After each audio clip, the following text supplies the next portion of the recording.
नमस्कार मैत्रिणींनो, स्वागत आहे तुमचं माझ्या लाईफ ऑफ उत्कृष्टी मॉमी या चॅनलमध्ये।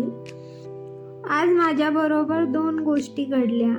एका गोष्टीने तर माझी मेहनतच सगळी वाया गेली आणि दुसरी एक मजेशीर गोष्ट घडली आणि त्या मजेशीर गोष्टीची गंमत तुम्हाला मी पुढे सांगतेच। आणि ती गंमत म्हणजे माझ्यासाठी फायद्याची ठरली।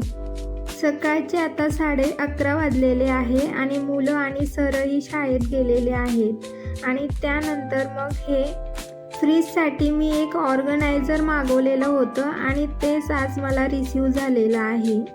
घरात एखादी लहान किंवा मोठी वस्तू आपण मागवली तर पहिल्या दिवशी तिची उत्सुकता काही वेगळीच असते। कधी त्या ऑर्गनायझरचा मी उपयोग करून घेईल असं मला झालेलं, त्यामुळे मी पटकन ते ऑर्गनायझर धुवून घेतले आणि लगेच कोरड्या फडक्याने पुसून छान कोरडे करून घेतले। पण एवढी सगळी मेहनत माझी सगळी वाया गेली। पुढे तुम्हाला सांगतेच मी काय झालं ते।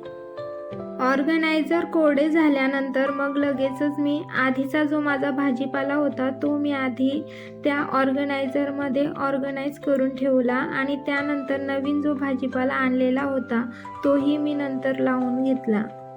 सगळा भाजीपाला निवडून छान असा त्या ऑर्गनायझरमध्ये भरून ठेवला आणि खरंच सांगते ऑर्गनायझरही खूप छान होते। पण झालं असं, सगळा भाजीपाला वगैरे मी छान स्वच्छ करून घेतला, त्या ऑर्गनायझरमध्ये भरून घेतला। तिथपर्यंत माझं लक्षच गेलं नाही की ऑर्गनायझरचं एक जे झाकण होतं ते एका साईडने तुटलेलं होतं। म्हणजे असं झालं असेल की मी ज्या साईडने त्या झाकणला बघितलं असेल किंवा माझ्या हातात आलं असेल तर ते दुसऱ्या साईडला तुटलेलं असेल।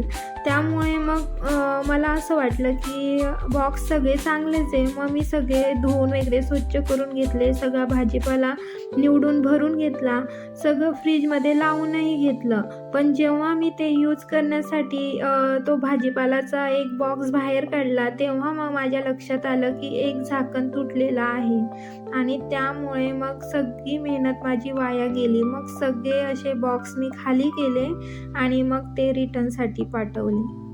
सगळी मेहनत माझी पाण्यामध्ये गेली आणि मला माझ्यावरच खूप राग येत होता आणि पश्चातापही होत होता की आधीच मी नीट चेक करून घेतलं असतं तर इतकी सगळी मेहनत वाया गेली नसती।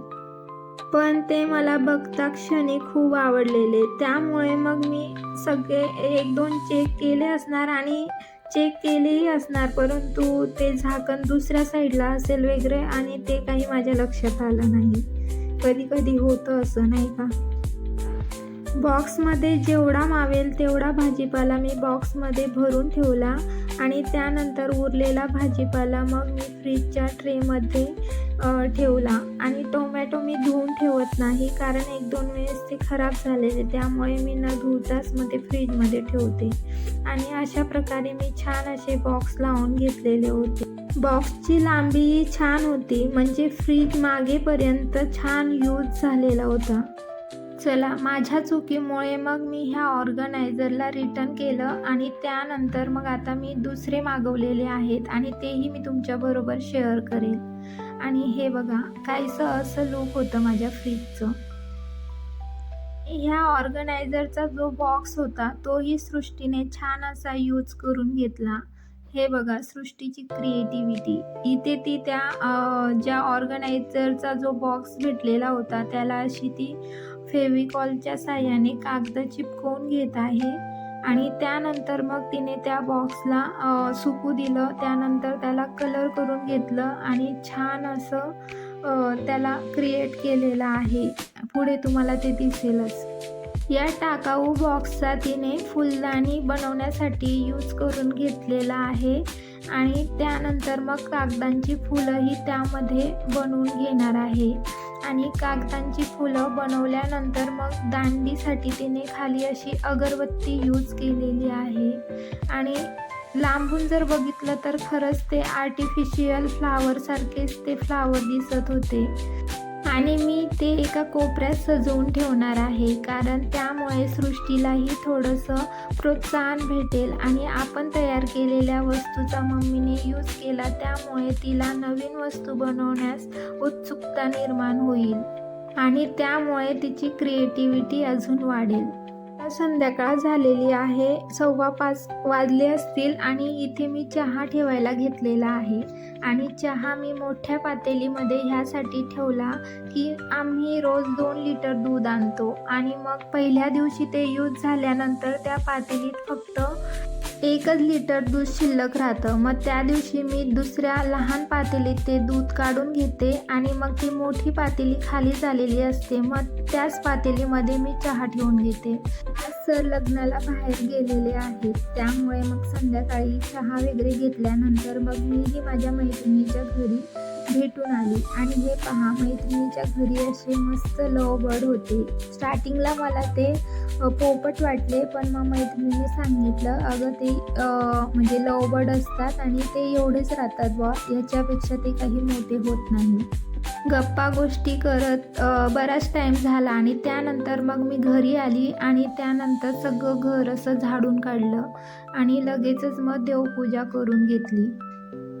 आणि काय गंमत झाली ते मी तुम्हाला आता सांगते. सर लग्नाला गेले आहे, त्यामुळे मग मी स्वयंपाकाबद्दल मस्त निवांत होती. म्हटलं मी आणि मुलंच आहे तर मस्त 10-15 स्वयंपाक होईल, असा साधा काहीतरी स्वयंपाक बनवून घेईल असं. आणि गंमत झाली अशी की आमचे सर लग्नाहून परत आले आणि मला सांगितलं की मी पोट भरून जेवण करून आलेलो नाही. लग्न समारंभात किंवा कुठं असं एकत्र जेवण असेल तर तिथे 2 प्रकारचे लोक असतात. एक म्हणजे जे की वेगवेगळे पदार्थ समारंभामध्ये असतात बनवलेले, तर तिथे पोट भरून जेवण करतात.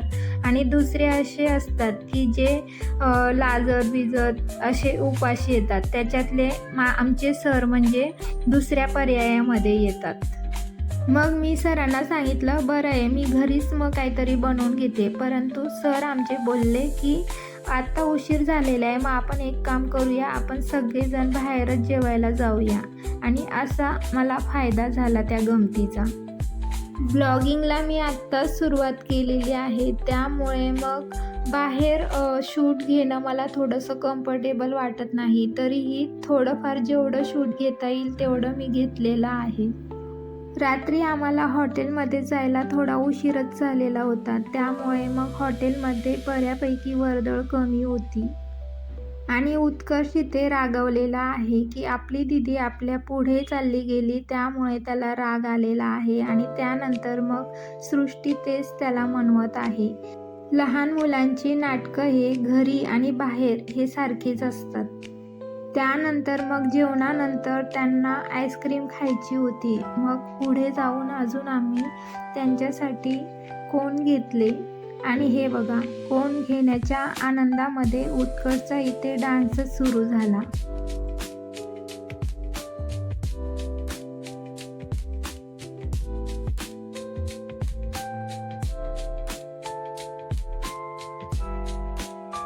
घरी आल्याबरोबर मुलांनी छान असा तो कोन एन्जॉय केला.